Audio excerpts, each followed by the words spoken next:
There are moments in life when the weight we carry becomes too heavy. When hearts are shattered not by a single blow, but by 1,000 quiet disappointments.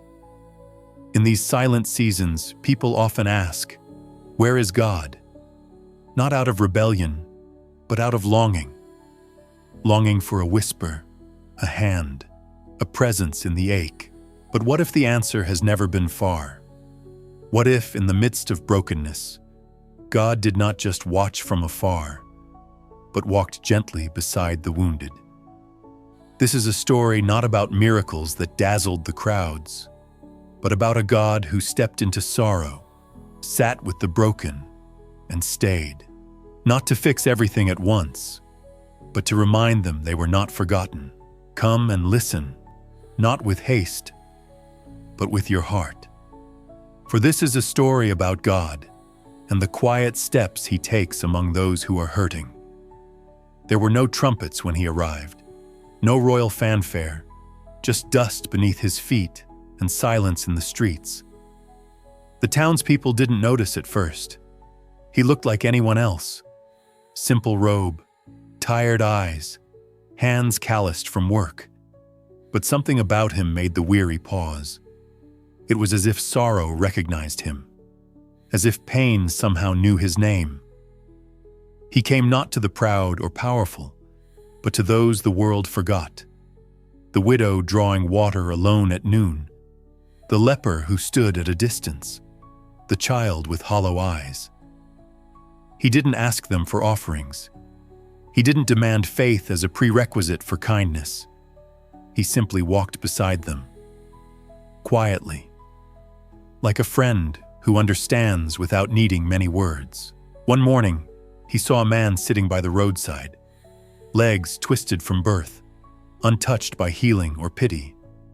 People passed him as if he were a stone, but the man felt a presence draw near, not forceful, not loud, just steady. He looked up, and in that stranger's eyes, there was no pity, only compassion that didn't flinch, the kind that didn't see him as broken, but beloved. And when he spoke, it wasn't with lofty wisdom or thunderous command. "Do you want to be well?" That was all. Not a lecture, not a judgment. Just a question, soft as morning light. And something in that question stirred a long-forgotten hope. The man nodded, heart trembling, and in a moment, no spectacle, no crowd, he stood. Legs straightened. Silence broke. But he didn't stay for applause. He simply walked on. There was another day, a woman caught in shame, dragged into the public square.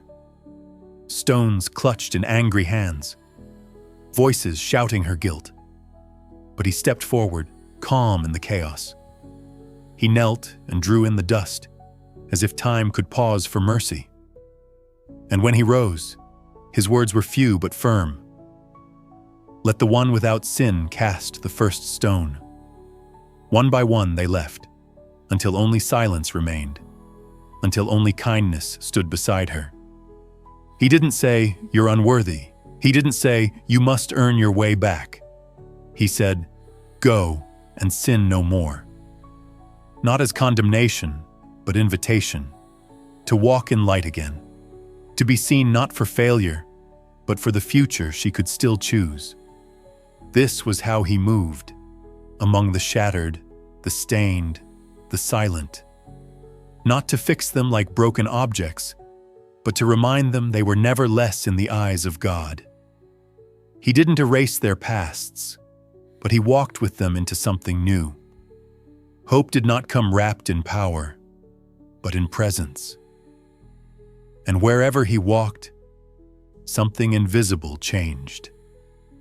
Not just the sick made well, but the unseen made seen, the forgotten remembered, the lost named again. There was a man whose steps had grown slow, not because of age, but because sorrow weighed upon him like stones in his pocket. He walked the edges of his village, away from noise and laughter, because joy now felt too loud, too distant. In the silence of his own solitude, he wondered if God still remembered the broken. This man had once been full of fire, kindness in his eyes, strength in his hands. But life had stripped him bare. Loss came not all at once, but in slow, cruel pieces. A child lost to sickness, a friend taken by betrayal, and his own voice silenced by years of unanswered prayer. Each wound left him quieter, until he stopped asking, stopped hoping, and merely survived. One morning, before the sun rose, he stepped out of his small dwelling and walked toward the hills. The ground was still wet with dew, and the air hung heavy with mist. It was the kind of quiet only dawn could bring, where even sorrow seemed gentler. He stood still among the trees, unsure why he had come, only knowing that something inside him needed to move, to be anywhere but alone in that room.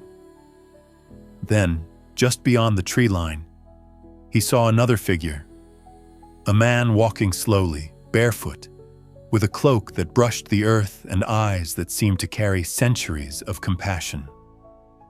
There was no announcement, no voice from the heavens, just the presence of someone who didn't demand to be noticed, but could not be ignored. The man hesitated. He wasn't sure if he should speak, but the stranger spoke first. "You've carried sorrow like a shadow," he said, "but it has never been too heavy for me." And in that moment, the broken man felt something unfamiliar, a stillness not born of despair, but of being seen. Not just by another person, but by the one who had never left, even when silence had seemed to speak louder than hope. They walked together without speaking for some time. The stranger didn't ask him to explain his pain or justify his sadness. He simply stayed beside him, step after slow step, as if to say, "Even when your faith is quiet, I am near." By the time the sun crested the horizon, the man felt warmth again, not just on his skin, but inside his chest, where coldness had lived too long. He turned to look at the stranger, but the path behind them was empty. Yet his heart knew God had walked with him. That day, he returned to the village. Not loud, not changed in the eyes of many, but different. He looked people in the eyes again. He touched the shoulder of a weeping mother and stayed longer than he usually would.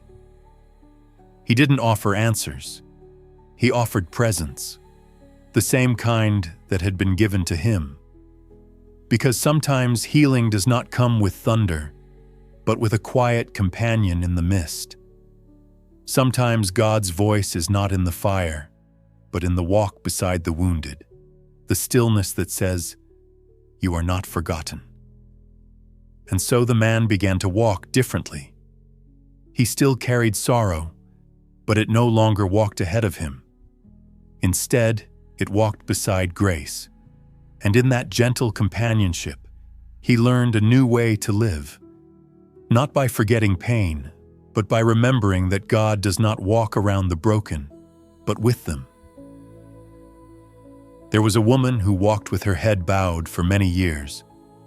Life had handed her too many burdens, losses she could not count, betrayals that left invisible bruises, and seasons of silence that made her wonder if heaven had forgotten her name. People saw her smile, but no one noticed how her hands trembled when she was alone. She did not expect comfort anymore. All she longed for was rest. But one day, as she sat by the edge of a quiet stream, something changed. Not outside, there was no miracle in the sky, no voice from above. But within her, something shifted. It was as if her heart had finally exhaled. She didn't know why, but she suddenly felt seen. God had been walking beside her all along, not with loud declarations or dramatic rescues, but with gentle companionship. When she wept silently in the dark, he was there, collecting each tear like a precious stone. when her body was weary and her soul even more so. He carried her spirit through nights she didn't think she would survive. And now, sitting quietly under the shade of a tree, she realized he had never left. Across the land, others began to notice the same. The broken were not abandoned. They were being mended in silence. The weary did not need to fight for attention.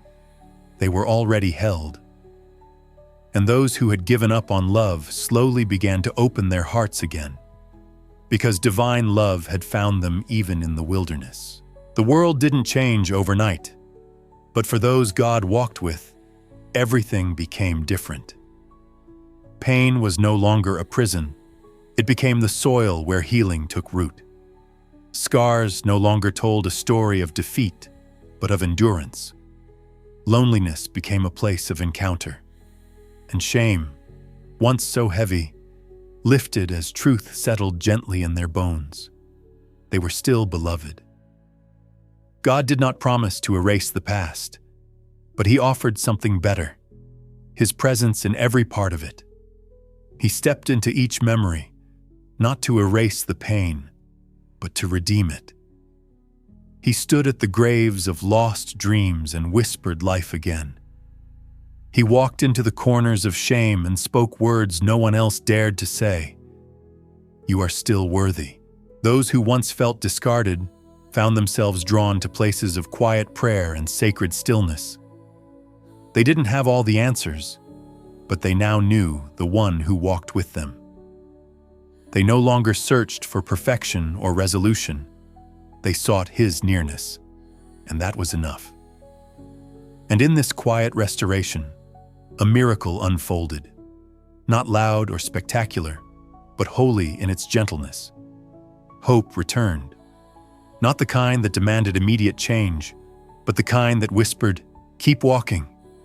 You're not alone." By the end of their stories, those who had been broken became the gentlest souls. They carried peace like a lamp in the night, lighting the path for others. Their healing wasn't just for themselves. It became a sanctuary for those still in pain. And their lives told a sacred truth that many had forgotten. God walks with the broken, and when He walks with them, nothing is wasted. Not the tears, not the silence, not the long nights. Everything is held, everything is seen, and everything, one day, is made new. Lesson and closing whisper: the world often celebrates strength and overlooks quiet suffering. But in God's story, the broken are never forgotten. They are chosen, cherished, and carried. If you are in pieces, don't rush to be whole. Let God walk with you, one small step at a time. Healing doesn't come all at once. It comes in presence, in every breath you take with Him beside you. So walk slowly, breathe deeply, and remember, even when no one else sees you, God does, and He's walking with you still.